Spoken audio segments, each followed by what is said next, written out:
Bienvenidos a un episodio más de mi familia Millennial. En el día de hoy vamos a hablar sobre los millennials y la salud mental. ¿Por qué somos la generación del burnout? Y yo no sé tú, Eric, pero yo desde el año 2009 estoy modo de ahorro de energía. O sea, que no es ni siquiera cansado que estamos, que es que ya estamos modo ahorro. Y es Modo verdad. ahorro, yo creo que desde que yo comencé la universidad en el año 2009, yo estoy en modo ahorro de energía. Y es que los millennials, creo que si algo tenemos en común, es que la mayoría de nosotros sufre de burnout. Estamos quemados, la verdad que estamos Estamos quemados. quemados por arriba y por abajo. De Como alguna la manera arena. u otra. Mira, hemos hecho un poco de investigación para este episodio y te voy a ser sincero, de investigarlo ya yo estoy cansado y incómodo. O sea, me pone mal, este tema me pone mal porque es tan real y es tan vivible, lo tenemos tan a flor de piel. Y uno de los motivos de este podcast ha sido traer temas con los cuales nosotros nos sentimos identificados o que nos afectan. Me quilla que me identifique, me afecte tanto, la verdad que sí.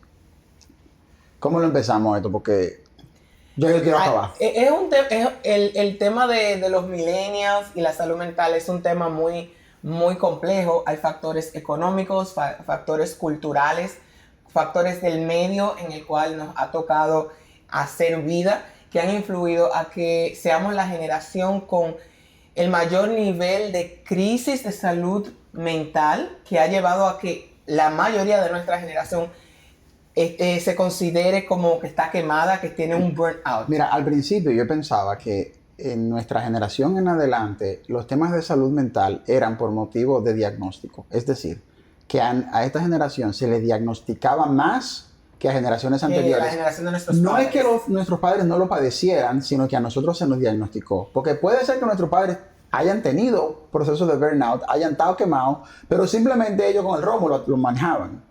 Exacto, y por el estigma. O un día le caían a patada a alguien también, eso pasa. Un día tú veías a uno que le entraba a golpear. A alguien suena como un tema muy genérico, como un seudónimo muy genérico. Nos entraban a patar uno de nosotros. No lo quiero decir así. Suena muy cruel, pero caso de la vida real. Entonces, todos esos episodios que uno recuerda de abuso o de que alguien en algún momento explotaba, perdía la paciencia, era producto de eso. Lo que pasa es que nosotros estamos diagnosticados. Entonces, la eliminación del estigma es solamente una de las tantas aristas que ha permitido que hoy se reivindique y se hable de salud mental. Por ejemplo, dentro de un poquito que yo investigué aquí, yo pude ver que mediante un estudio de Deloitte, el 77% de los millennials ha experimentado burnout laboral, como estar en el trabajo, sentirse exprimido. No es que los anteriores no lo sintieran, es que ahora está el estudio. Ahora está el estudio, ahora hay mucho menos estigma al respecto. Exacto.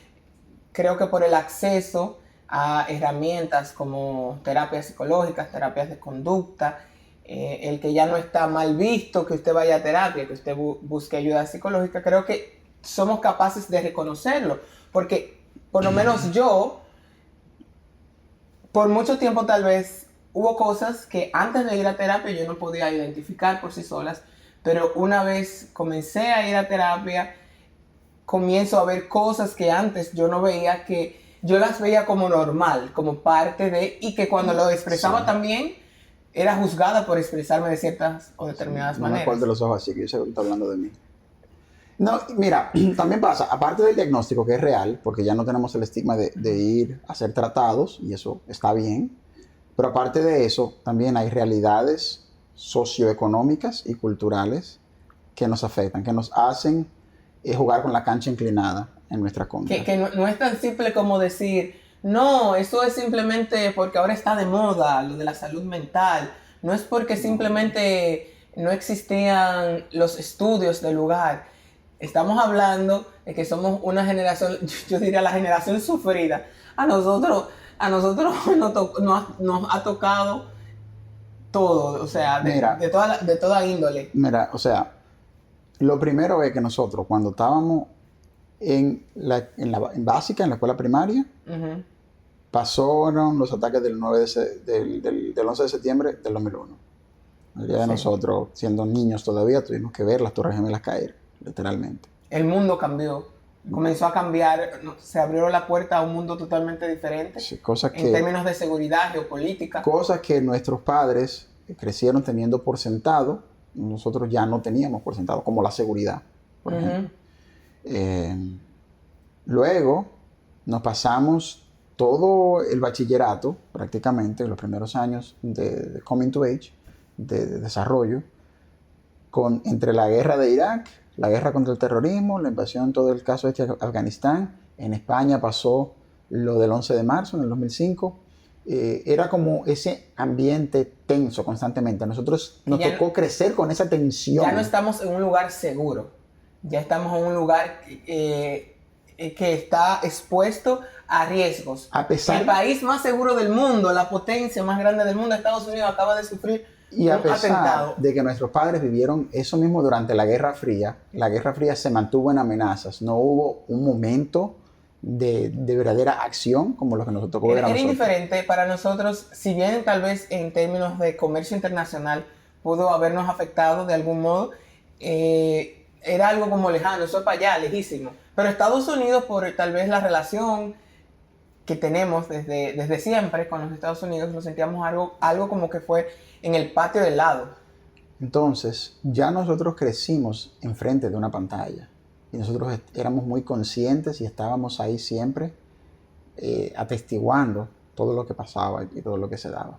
Entonces, nos graduamos del bachillerato, entramos a la universidad, en algunos casos nos empezamos a insertar en el mercado laboral y, adivina qué, fue justo alrededor o después de la gran recesión del 2008, la burbuja inmobiliaria, todo, una economía global, para allá también. Una economía global quebrada prácticamente, destruida, y ahí nos tocó a nosotros enfrentarnos con una realidad que nos presentaba bajos salarios, baja estabilidad laboral, la necesidad de emprender ante la falta de oportunidades y prácticamente siendo nosotros jóvenes, alrededor de los 20 años. Como país, en el caso de nosotros que venimos de la República Dominicana, tal vez a estas realidades éramos un poco indiferentes, y muchos que nos ven se preguntarán cómo eso nos pudo haber afectado a nosotros, aquellos que nacimos en la República Dominicana, como generación millennial.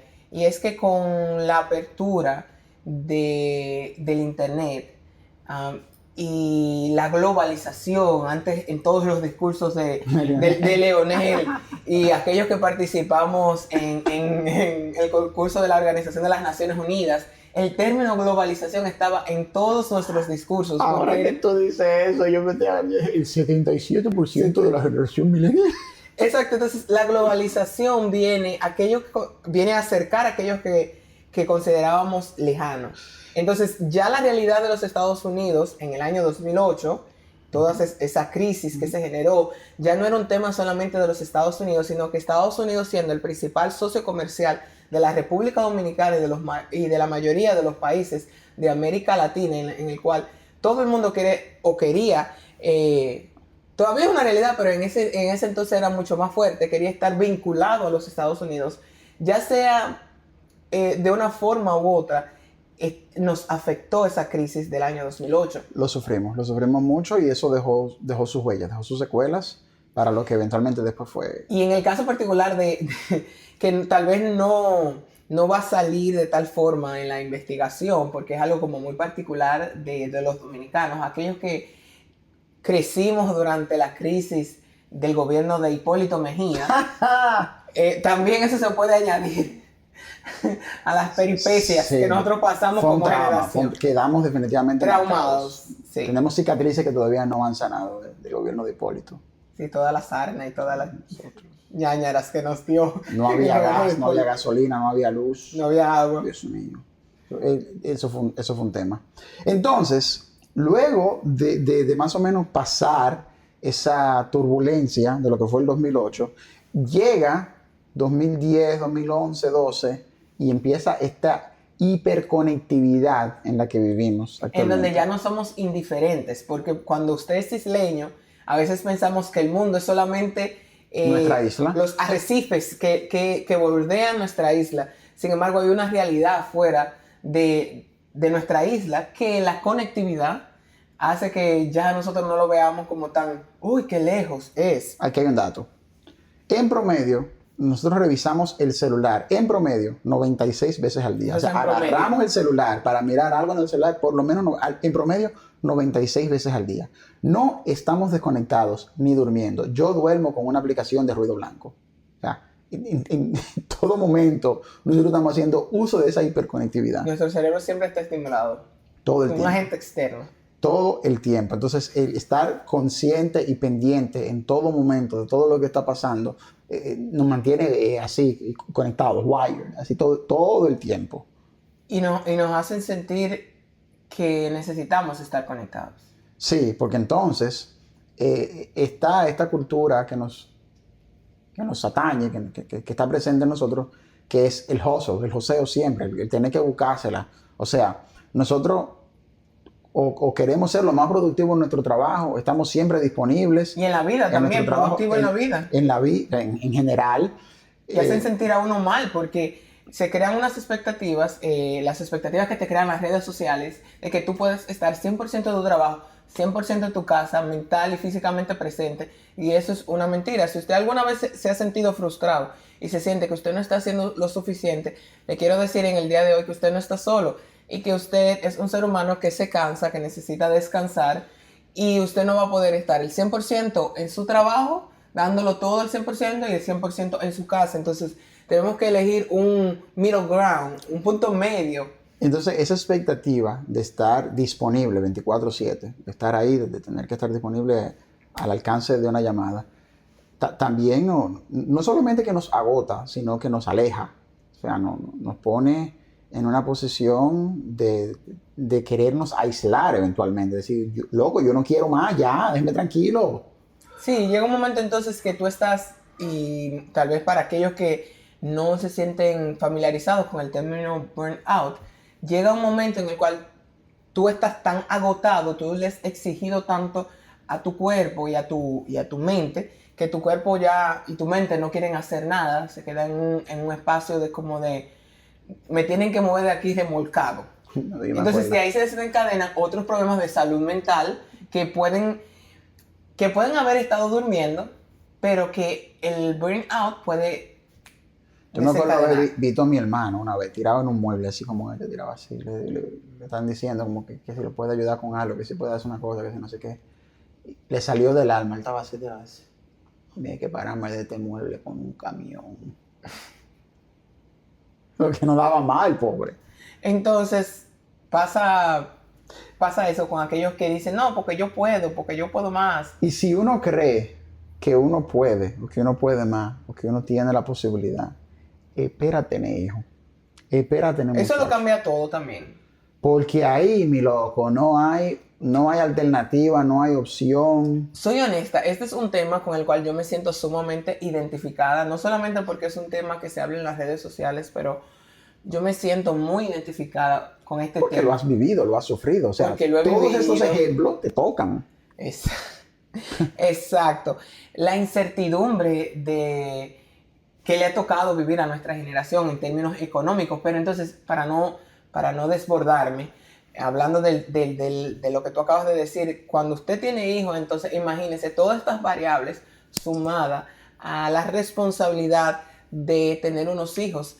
Dicen por ahí que aquel que quiere criar bien es aquel al que se le hace más difícil criar o tener hijos. Entonces, La crianza solamente es difícil para aquellos Eso. que lo hacen bien, que le importa, que lo quieren hacer bien.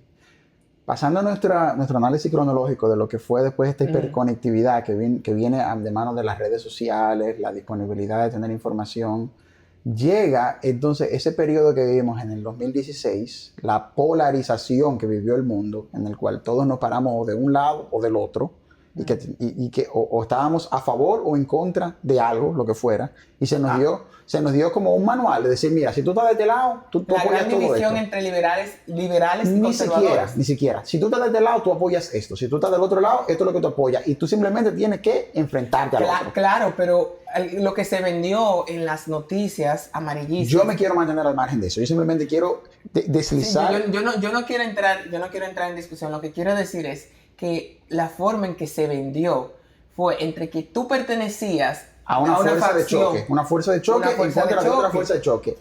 No se consideraba que era un pensamiento separado de cualquier conglomerado que te identificara políticamente. Y eso lo que hizo fue arropar a todos la mayor cantidad posible dentro de una ansiedad social cuyos efectos los seguimos sufriendo, los seguimos viviendo y seguimos siendo víctimas de eso y seguimos padeciendo de esa ansiedad. Por más que uno quiera separarse, está ahí presente. Sí. Y no quisiera ni siquiera entrar al próximo paso en este análisis cronológico. Porque cuando ya vinimos a tener un poco de madurez, un poco de estabilidad, un poco de desarrollo, empezamos a pensar en la posibilidad de tener hijos, de comprar casa, los como años que metiéndonos en los 30, se dio esa posibilidad. Los años perdidos vienen por ahí. Pasó lo que todos sabemos que pasó. Y en el 2020... al 2022 no sabemos, no tenemos registro. No sabemos qué pasó. En esos 3 años fueron como que, ¿y ahora? A muchos nos Porque nos tocó el COVID, nos tocó el encierro. Envejecimos, maduramos. Nos convertimos en padres. Nosotros tenemos una bebé que es bebé COVID completamente. Y entonces después comprar casa en ese periodo de inflación, ¿cómo es esto? De la que hasta ahora parece ser una burbuja inmobiliaria que está a punto de desinflarse. Y aquí en Florida. Era un tema anterior a todo esto que tú acabas de enumerar, era un tema la parte del acceso a la educación en los Estados Unidos. Pero eso sumado hoy día con todas las otras variables que nos toca enfrentar, la económica, la social, eso se ha vuelto como una combinación peligrosa para nuestra generación y es una carga. Nuestros padres o las generaciones de nuestros padres, por lo menos aquí en los Estados Unidos, fue una generación muy bendecida porque pudo, digamos, tener cierta libertad financiera en donde no se tenían expectativas en términos tal vez educativos de tener una maestría, un grado profesional. Y también que la brecha entre el costo de la vida y los ingresos era mucho, no digo que fuera fácil, pero era mucho menor a la que hay ahora. O sea, ahora mismo tú no puedes ver lo que tú veías en las generaciones anteriores, sobre todo de nuestros abuelos, que alguien con el sueldo mínimo podía costear una vida posible. No voy a decir cómoda, no voy a decir lujosa, pero podían vivir. Actualmente eso no es posible. Y como tú decías, antes no estaba la expectativa de tú tener que hacer una maestría, porque quizás saliendo del bachillerato, con lo que te pagaba un trabajo de nivel de entrada, lo que tú podías llegar a conseguir más adelante, tú podías vivir. Ahora no se puede. El enfoque era totalmente diferente.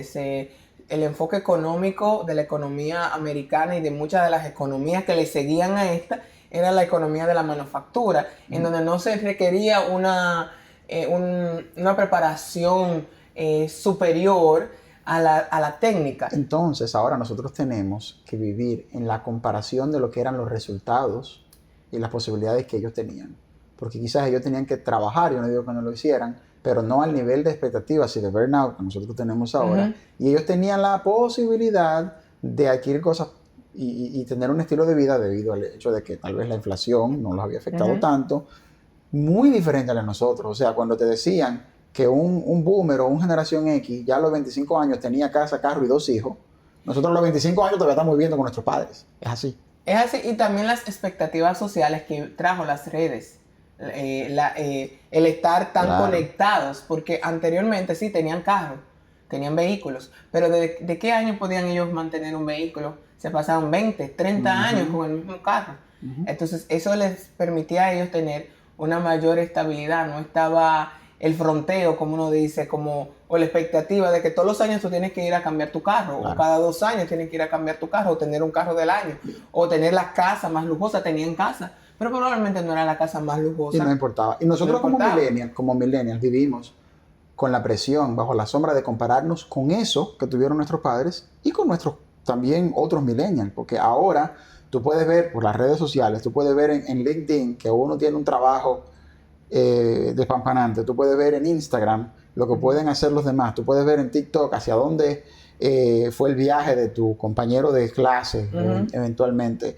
Entonces nosotros vemos eso y como que vivimos con esa presión de que, óyeme, yo no estoy ahí, yo no estoy a ese nivel, yo no tengo esas posibilidades, lo cual también genera ansiedad, porque hay que ser sincero, uno puede verlo desde un punto de vista analítico, de decir, ok, yo no tengo que compararme, pero cuando tú vives en una realidad, no deja de causarte ansiedad, por más de que tú puedas tener el conocimiento o la conciencia de que tal vez tú no tengas que compararte, esa nube sigue estando por encima de ti. Y eso quizás sea más fácil desde la perspectiva de compararme con los demás de mi generación. Ok, yo sé hasta dónde yo puedo llegar.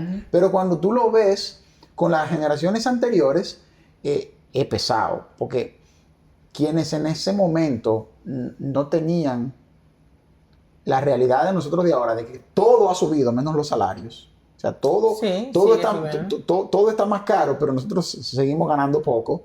Con eso poco que ganaban anteriormente, ante un costo de vida no tan exigente en aquel momento, eso, oye, es una realidad. Y para nosotros que no queremos, que pensamos y que queremos pensar que mientras más trabajamos y más producimos, más podemos conseguir, lo que nos crea es esa ansiedad de no estoy haciendo lo suficiente. Se han creado nuevas expectativas también. Expectativas poco realistas. Poco realistas, porque hablamos de una generación la cual se le exige la excelencia en el trabajo, estar al 100% siempre disponibles en nuestros trabajos, pero también se nos exige que debemos de ser buenos padres y estar 100% disponibles para nuestros hijos, para las actividades. Yo soy de las que siempre se cuestiona, ¿cómo me van a exigir a mí que sea una excelente empleada al 100%, siempre disponible, siempre dando lo máximo, siendo excelente en todo en mi trabajo, y también exigirse ser excelente como madre cuando yo llego aquí a las 7 de la noche a mi casa y se supone que yo debo tener todo listo para el otro día? Como lo hacía tu mamá. Como lo hacía mi mamá al otro día, para yo ayudar a los niños, a la niña que ya está comenzando el BPK, comenzó el BPK, hacer las clases, pero también si no hay ayuda en la casa, llegar a hacer cena, prepararla a ella, acostarla, bañarla, cuidarla, levantarnos al otro día, dejarla en la escuela y nosotros llegar a tiempo a nuestros trabajos. Gracias a Dios tenemos trabajos flexibles que no son tan exigentes con la hora de llegada, pero imagínense que uno tenga un trabajo que si usted llega pasadas las 8, 2 minutos, pasadas las 8, les reclamen a usted porque usted llegó tarde 2 minutos o 3 minutos. Y no. Y también los millennials tenemos el gancho, es un gancho, no es una mentira, pero es un gancho de ser emprendedor y tener su propio trabajo. También. Cuando te dicen, tú puedes ser tu propio jefe. Yo sigo muchos influencers que hablan de la vida corporativa en los Estados Unidos. Y en estos días estaba viendo una que decía que aunque ya usted trabaje en Corporate America, usted, por cómo está la economía, usted debe procurar tener un hustle. Hustle. Un side hustle, o sea, algo que le dé una entrada de ingresos extra, aparte de usted trabajar en el sistema corporativo de los Estados Unidos. Cuando antes, 15 años atrás tal vez, podría decir 15 o 20 años atrás tal vez, trabajar en Corporate America ¿Era el sueño? Era el sueño, y ya no es el sueño, porque para muchos tal vez ya no es el sueño, porque se ha convertido como prácticamente un callejón sin salida. No, y mira, también que cuando tú tienes un side hustle, aunque digamos que ese side hustle se llegue a convertir en tu fuente primordial de ingresos, que tú puedas vivir de eso, esa mentira de ser tu propio jefe, cuando tú no eres tu propio jefe realmente, o sea, cuando tú eres tu propio jefe, no es que tú no tengas jefe, tus jefes son los clientes. Mira cómo se nos dio a nosotros en un caso la necesidad de tener que ir a buscar una orden de lo que habíamos comprado, una empresa pequeña pero exitosa, aquí en el sur de la Florida. Nosotros teníamos una limitación de horario que hizo que que a quien le estábamos comprando lo que le compramos, tuviera que estar disponible en horas después de horas laborables para poder completar la venta. Esa persona en ese momento, nosotros éramos su jefe, porque para ellos poder terminar, nosotros como clientes... Para que tuviéramos una buena experiencia. Nosotros como clientes le tuvimos que poner las condiciones que implicaba trabajar fuera de horario. ¿Tú me entiendes? Entonces, ok, yo no tengo horario. El no tener horario significa estar disponible cuando sea necesario. Sí. O sea, cuando tú eres tu propio jefe, tú también eres tu propio esclavo. Tú eres tu propio empleado y dependes de tus clientes. Entonces, tampoco es que eso sea una salida. Entonces, estamos en esa dicotomía, en una economía en donde para sobrevivir necesitamos tener probablemente un trabajo fijo y también tener un ingreso extra en la casa para poder sobrevivir en los términos que estamos, en los términos económicos. Por cierto, suscríbanse y compartan para que este podcast pueda ser nuestro ingreso extra. Por favor. Muchas gracias. Denle like, suscríbanse y compartan. Dejen sus comentarios. Hagan que nuestro side hustle valga la pena. Sí. Que no es fácil. Ustedes no ven aquí sentaditos muy tranquilitos, pero no es fácil. Y le damos gracias a todos aquellos que nos apoyan, que ven nuestros videos, todas las cosas que subimos al canal. Le damos muchas gracias y agradecemos porque invierten de su tiempo. Entonces, esas expectativas que son irreales parten desde un punto de vista comparativo. Como decíamos anteriormente, comparándonos con la generación anterior, ser una buena ama de casa como lo era tu mamá, pero ser una buena empleada, una buena, tú sabes, lo que sea que tú hagas, ser bueno en tu trabajo para tener el reconocimiento de la empresa o tener el reconocimiento de tus clientes si eres emprendedor. Pero también hay un punto de comparación con la generación que viene después de nosotros. Porque existe la queja general de que a la generación Z simplemente no le importa. Ellos no tienen apego hacia los trabajos, no tienen como esa mentalidad de hustle, de hacerlo todo. Entonces nosotros venimos estando en ese medio perdido. Estamos perdidos porque tenemos que trabajar más de lo que hacían nuestros padres para poder cumplir con las expectativas de los resultados que ellos tenían. Pero entonces tenemos también que ser, a ojos de nuestros empleadores y de nuestros clientes, los que mantenemos viva la economía y el concepto de trabajo fuerte, porque los que vienen después de nosotros no le importa. Es una falta de contexto. La generación Z no tiene el historial que nosotros traemos, porque nosotros somos el punto de encuentro entre generaciones. Suena muy poético, pero somos el punto de encuentro entre generaciones, entre generaciones análogas y las generaciones ya que viven bajo o viven en una conectividad constantemente conectados, constantemente enfrente de la pantalla.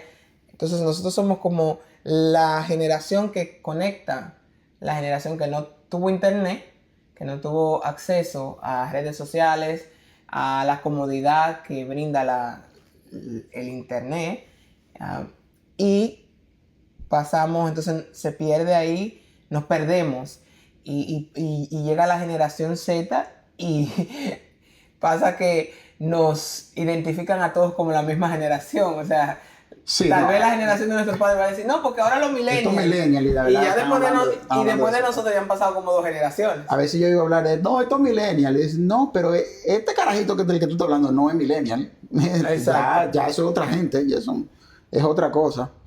Y nosotros vemos a los Zetas y no quisiéramos identificarnos con eso porque queremos marcar la diferencia y no queremos ser vistos quizá como nosotros lo vemos a ellos. Y a veces, como nosotros lo vemos a ellos, es como medio flojo, ¿verdad? Como medio incompetente. Ellos son consecuencia de padres permisivos.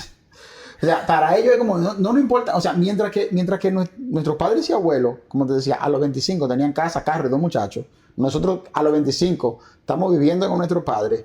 Los Z, que tienen ahora entre 25 y 30, los más grandes, y quizá entre 20 y 25 o menos, los más jóvenes, para ellos no les importa nada. Ellos viven como quieran, ellos dirán que para los resultados que nosotros hemos tenido. Y nosotros estamos ahí en el medio, pero nosotros sí tenemos expectativas, o sea, nosotros sí entendemos que tenemos que intentarlo, que trabajar. Viejo, estamos pensando así. Puede ser que yo estoy viejo ya. Yo veo a Kimberly en la universidad y es como decir, yo soy un Kimberly es viejo. su sobrina, Soy un viejo. o nuestra sobrina, porque Kimberly es mi sobrina también. Soy un viejo. Vaya. Ya. ¿Qué más me queda a mí? Loca, de verdad. Me afecta. Este tema me afecta en serio. ¿De verdad te afecta? De verdad me afecta en serio. Porque Yo no pensaba que te iba a afectar tanto este tema, porque pensé en este tema porque... imagínate, oye, el mejor ejemplo de esto. Los millennials, estamos en un juego de dominó y nos salieron todos los dobles. Tenemos 5 dobles en la mano. Es difícil ser millennial. ¿Qué ustedes piensan? ¿Es difícil ser millennial? ¿Se sienten ustedes identificados con nosotros, con los datos que hemos compartido con ustedes al principio del episodio? Y no hemos terminado. No, No, porque aquí hay un dato muy importante que no hemos tocado. yo me siento exhausta. Al principio hablábamos del sobrediagnóstico. De que los millennials teníamos quizá más burnout porque se nos diagnostica. Pero a pesar de eso, del sobrediagnóstico, a pesar de que ya para nosotros no está el estigma de ir al psicólogo, ¿tú crees que es fácil ir al psicólogo?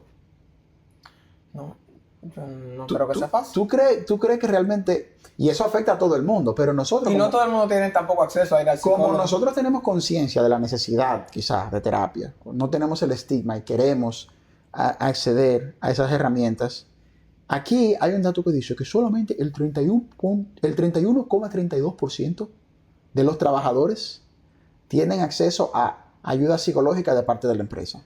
Ya aquí nos quedamos en lo que es la empresa, porque tú puedes ir al psicólogo por tu cuenta, si puedes costearlo, pero si tú eres víctima de burnout por todo lo que tu trabajo te exige, menos de 1/3 de la población laboral en Estados Unidos tiene acceso a herramientas de soporte psicológico. Incluso es algo que se está ofreciendo últimamente como parte de los beneficios en empresas grandes, corporativas grandes.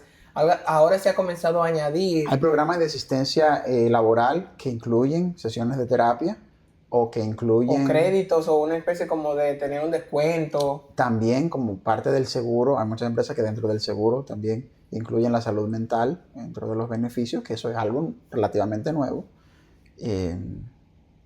El hablar de salud mental, en muchos casos, empresas grandes que pueden dar esa posibilidad. Pero hay muchas otras empresas que cuando se presenta muchas otras empresas que cuando se presenta la necesidad, lo que pueden hacer es, como mucho, un seminario con todos, una conferencia, una charla, un pizza party. O estas cositas que usan para el estrés. Stress balls. Stress balls, de que cuando el equipo se me queja, que tiene burnout, que está cansado. Y como mucho, una salida de grupo. Ajá. Como mucho. Que tiene que pagar usted fácilmente. o que tú tienes que es mandatorio, que tú tienes que ir, pero no te incluye el transporte, tienes que ir tú mismo. Exacto. Todo eso es una realidad. El salvajismo de la media corporativa que te exige más, en el cual tú tienes que dar un extra, que dar el 110, que dar el 120, pero... Y siempre poder, no importa. Estar siempre disponible. Siempre, o sea, es algo que se sabe, es como hay un conocimiento general de ciertas situaciones, dependiendo cuál sea tu trabajo, se sabe que es así. Pero independientemente de lo que se sepa, de cómo es la dinámica del trabajo, se te ponen unas métricas y unas exigencias que no van de la mano con la realidad. Y entonces, no importa, tú tienes que dar el 100. Esas métricas, exigencias, expectativas y todo, que tú tienes que dar más del 100, no te facilitan herramientas de apoyo terapéutico para tú poder balancear toda esa exigencia que se te hace. Y cómo nos queda total. Y el burnout es simplemente el resultado de una suma de síntomas.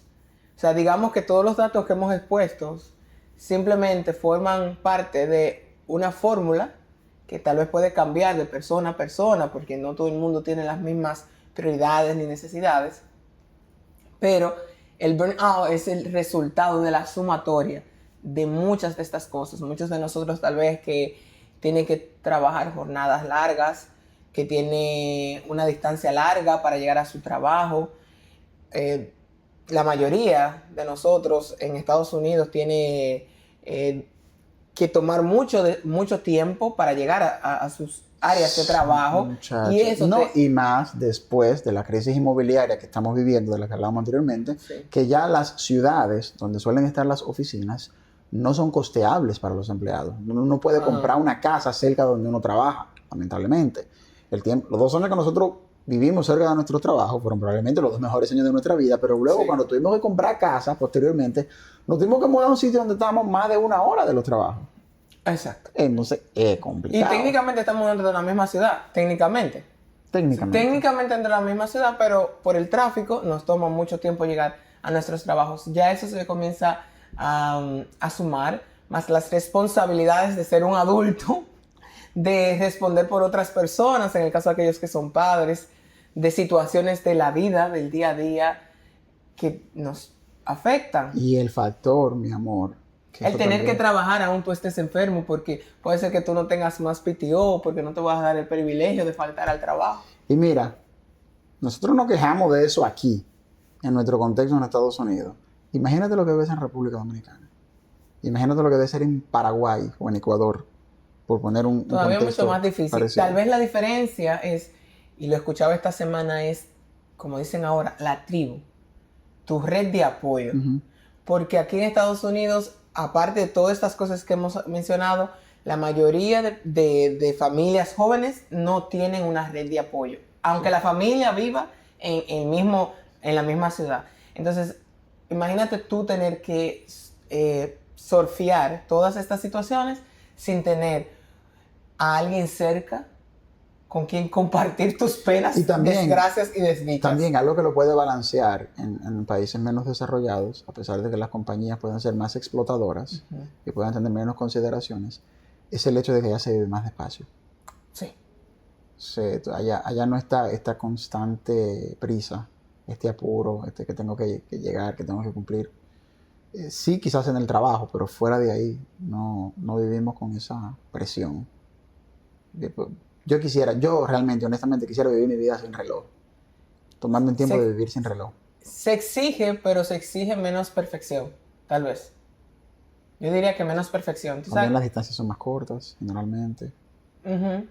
Como tú siempre dices, que en el campo el día te rinde más. En el campo, cuando nosotros hemos ido de vacaciones, es como que un día tiene 3 días para mí. De buen modo, ¿verdad? De buen modo, porque aquí tú te levantas a las 7 de la mañana y fácilmente tú abres los ojos y dices que son las 11 de la noche. ¿Y cuándo fue que el día se me pasó? Y tú no te da tiempo ni para respirar muchas veces. Mira, yo estoy un poquito harto de esto, pero hay un punto más que yo creo que tenemos que tocar. Y es el contexto generacional que nos presenta en medio de 2 aguas, o el puente entre los generación X boomers y los generación Z, que también me aburre mucho. Yo creo que en esta verdad yo voy a terminar tanto como un viejo en este episodio, porque que nosotros estamos en el medio. Nosotros llegamos a experimentar lo que era Nosotros somos el que está en el medio de un pleito de dos y le toca la galleta. el que va a separar y termina con el golpe. Sí, porque nosotros nacimos y empezamos a crecer Ajá. análogamente. Yo leía periódico, Sí. En Y yo papel. hacía sopa de letras. pero luego nos tocó Manuales, ¿no? nos tocó que llegara el iPhone, que llegara el celular. Primero el celular con cámara, ¿tú te acuerdas? Llegamos, entonces empezamos a hacer los primeros carajitos que teníamos celular en la escuela y nos pasábamos cosas por infrarrojo. Pero tú eras de los popis, porque eso no se usaban los pololones. ¿Usted se acuerda de los pololones? Escúchame, mami. ¿Tú sabes cuáles eran los pololones? Es que tú eres del campo, tú me excusas. Bueno, pero yo nunca tuve infrarrojo. Yo vine No, a conocer sí, un celular moderno cuando tenía amores con él y quería y me regaló un teléfono. Pero después de ahí, Es que tú eres del campo. Te perdonamos. Está bien. No, yo me acuerdo. Tu santa y bendita madre. Yo en el bachillerato llegué a tener celular que pasaba por infrarrojo, llegué a ver todo eso. Pero el punto al que voy es, nos fuimos de tema, saludos Rodrigo. El punto al que voy es que en nuestra generación, en el aula, llegó a empezar a tener celulares. Cosa que nuestros padres como que no llegaron a ver. Entonces, Los nosotros ringtones, somos... ¿te acuerdas? Sí, poner ringtone, comprar ringtone. Yo llegué a comprar el ringtone de Marela Alemani, ¿tú te acuerdas? Yo soy claro, soy único, yo soy... Sí, tú me así. Llegamos a ser esa generación que fue puente entre los que vivieron sin eso y no lograron adaptarse a eso, y a los que no vivieron sin eso. Ujú. A los que son ahora la generación Z, nuestros sobrinos, hijos, los no sé qué, que es que ellos no pueden ver la vida sin la tecnología. Y estamos en el medio de nuestros padres que no pueden ver la vida con la tecnología. Que todo lo que está mequilla. Mira, todo lo que está en una pantalla, para ellos, para nuestros padres, todo, y tíos y abuelos, todo lo que está en una pantalla es como un mundo diferente. Yo creo que los entiendo, porque hace mucho, por ejemplo, yo dejé de usar Facebook y yo creo que yo no soporto volver a Facebook, ya yo no lo entiendo. Tampoco, por ejemplo, TikTok, que es algo muy de la generación Z. Yo he tratado de utilizar TikTok y como que me desespera, entonces yo como que siento empatía por Yo ellos. siento empatía por ellos porque ya tú te sientes vieja tú misma. Yo no sé si es vieja, pero es como que no conecto. Tal vez ellos no conectan. A mí se me hace difícil conectar con TikTok también. Se me hace difícil, pero, o sea, yo sé que es eso. Yo puedo abrir TikTok y verlo, yo puedo buscar algo en TikTok. Okay. El tema es que a veces nuestros padres y tíos y abuelos ya ni... Es que nosotros somos responsables desde muy chiquitos. Porque mira, para muchos fuimos los abogados, los medical assistant, Karina, la pobre, mi hermana. los llenapapeles. Karina. O sea, nosotros podemos hacer de todo en la vida. O sea, ellos dirán que nos prepararon para la vida porque mucho de lo que usted paga a un abogado para que le llenen sus papeles, usted lo puede hacer usted. Entonces ya muchos de nosotros a una edad muy corta comenzaron a llenar papeles. Una publicidad no paga de onda. Cecilia.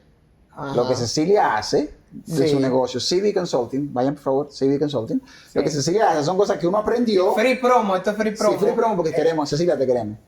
Te queremos, Cecilia, te queremos. Te queremos, Cecilia. ¿Cómo se llama el negocio? CV Consulting. CV Consultant. Todo lo que ella hace realmente son cosas que uno tuvo que aprender llenándole papeles, llenando formularios a nuestros padres. Pero pareciera que a nuestros padres en algún momento se les olvidó el leer y escribir siempre y cuando sea en una pantalla, ya sea de celular o de computadora. Ellos pueden hacerlo en papel, físico, pero si tú le das una pantalla para hacerlo en un teclado, parece como que tienen algo ahí, como que no se puede.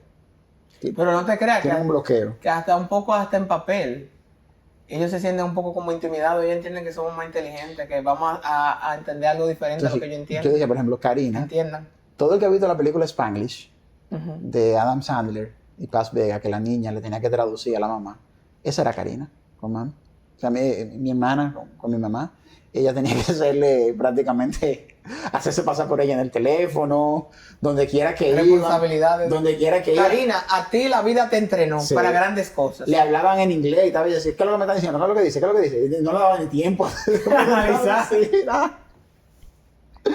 Ay, pero es la vida que nos ha tocado vivir. Nos Entonces, prepararon para la vida. a mí me quilla un poquito porque estar como en el medio de todo eso es agotador, es desgastante. A nosotros no nos tocó, pero sabemos de personas que también que tuvieron muchos hermanos que les tocó la responsabilidad de fungir como adultos parentales. Sí. O sea, de fungir como por momentos de papá de sus hermanos. Y también eso a muchos de nuestra generación tal vez también les tocó. No, Ser adultos antes de tiempo, tomar responsabilidades de adultos. mira, vivir en ese medio perdido en el que tú eres muy joven para las responsabilidades que te tocan, pero ya estás muy grande para lo que los demás creen de ti. O sea, para tus gustos y preferencias y todo eso, como que ya yo me acuerdo, yo te lo he contado, Yaniel, el de Yadna, nuestra prima, él estaba viendo unas cosas en YouTube, haciendo unos bailes, una cosa, Yaniel tiene ¿cuánto? 10 años. Una cosa así. Y en una, está sonando una canción y yo empiezo como a cantar la canción, porque me gusta. Y él me mira y me dice, ¿y usted sabe de eso? Era una canción de Dua Lipa, una cosa así, tú sabes, como... Usted. Y Oye, usted te sabe de eso. apuñaló con usted.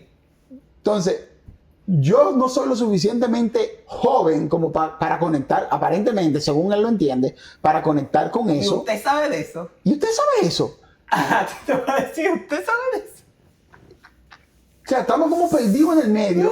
muy viejo para conectar con la generación Z, pero como que muy joven para nosotros poder cumplir con las expectativas que tienen nuestros padres y tíos de nosotros.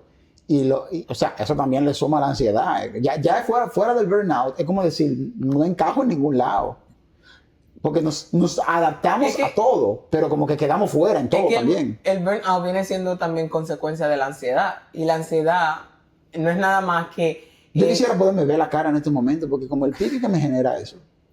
Es el estar siempre preparados. También eso es algo que nos pasa mucho a nosotros, como nuestros papás eran un poco desorganizados.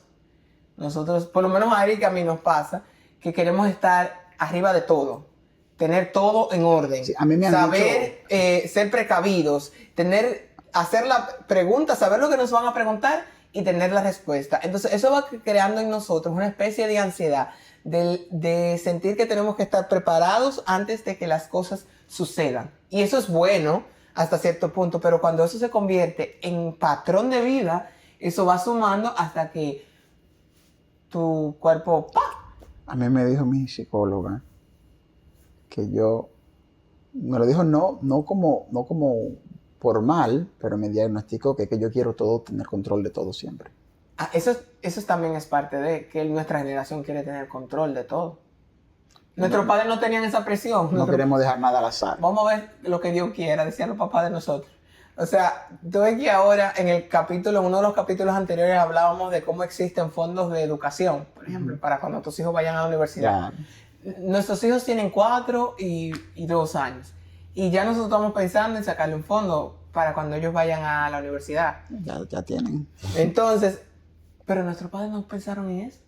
Vamos a ver lo que Dios quiera de aquí a 15 años, 20 años que tú vayas a la universidad. Y ellos no se preocuparon por eso. Nuestros padres lo que piensan, en el caso del varón, podrá llegar a ser pelotero.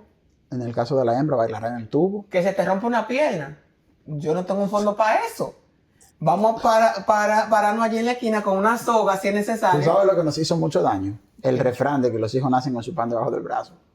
Entonces nuestros padres no tuvieron las preocupaciones que pueden ser un reflejo de nuestras ansiedades, de lo que nosotros no tenemos control y queremos tener control. Y eso se suma a todos los factores propios de la vida. Esas cosas se suman. Y terminamos siendo lo que somos hoy, una generación la cual está agotada, está muy cansada, con muchos problemas, como resultado, con muchos problemas de salud mental.